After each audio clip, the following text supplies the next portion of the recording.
کامیابی لوگوں کی ایمانت ہے، اسی لیے اپنے کامیاب ہونے کا راز لوگوں کو ضرور بتائیں۔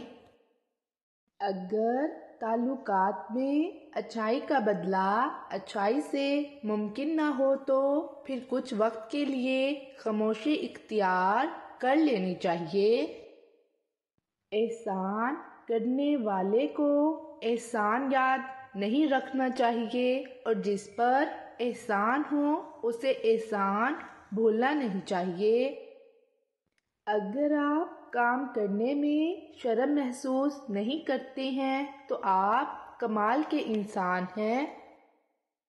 دنیا کمانا ہنر نہیں ہے، اگر ہو سکے تو ایک مرتبہ کسی کا دل جیت لو۔ حقیقت پسند ہونے کا مطلب ہوتا ہے کہ زندگی میں سب کو آگے بڑھنے دینا اور ان کے راستے میں رکاوٹیں کھڑی نہ کرنا۔ اگر تم چاہتے ہو کہ تمہارا نام زندہ رہے تو اپنی اولاد کو اچھے اخلاق سکھاؤ۔ جذبات من پسند باتوں کو ایک پل میں تسلیم کر لیتے ہیں۔ علم سب سے پہلے اسے ملنا چاہیے جو کوشش کرتا ہے۔ عقل مند آدمی کوئی بھی بڑا کام کبھی کسی نہ تجربہ کار انسان کو نہیں سونپتا۔ مایوس نہ ہونے کی بنیادی وجہ یہ ہے کہ انسان مسائل کو سمجھنے کی بھرپور صلاحیت رکھتا ہے۔ چالاک آدمی بنیادی طور پر عقل مند ہوتا ہے۔ زندگی ایک سفر ہے اور یہ سفر داستانوں سے بھرا ہوا ہے جس میں ہر ایک کی اپنی اپنی داستان ہے۔ جھوٹ ہمیشہ سچ کی عدم موجودگی کی وجہ سے بولا جاتا ہے۔ اختلاف کا پہلا فائدہ عقل کو ہوتا ہے کیونکہ عقل اختلاف کرنے کی تمام وجوہات کو سامنے لانے کی کوشش کرتی ہے جس سے سوچنے سمجھنے کی صلاحیت میں اضافہ ہوتا ہے۔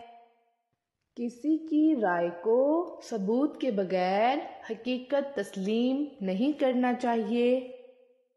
مخالفین آپ کی خامیوں کی درست نشاندہی کرتے ہیں، اس بات سے فائدہ اٹھائیں، اپنی خامیوں کو ختم کرنے کی کوشش کریں۔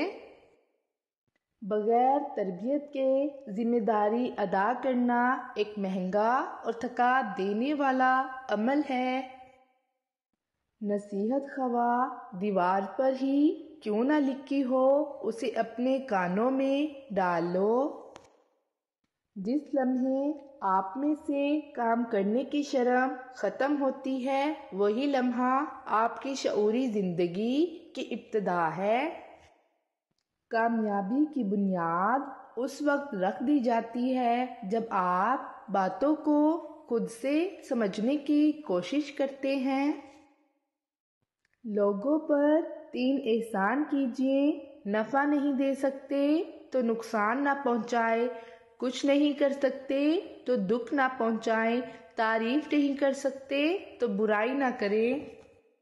جہاں شعور کی کمی ہوگی وہاں اس کمی سے فائدہ اٹھانے والا بھی ضرور ہوگا۔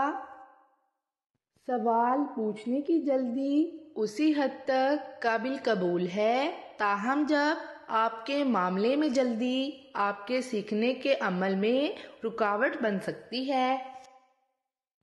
عقل جیسی دولت ہوتے ہوئے بھی اگر کوئی غریب ہے تو وہ کم عقل ہے۔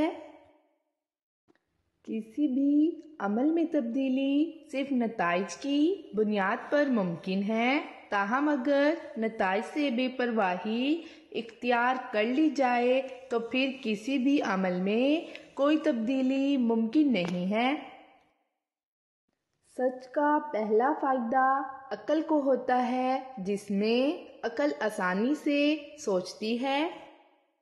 جب آپ کو ہر دوسرا شخص دشمن لگنے لگے ایسی صورتحال میں اصل دشمن باہر نہیں آپ کے اندر ہوتا ہے اور وہ دشمن آپ کی منفی سوچ ہے۔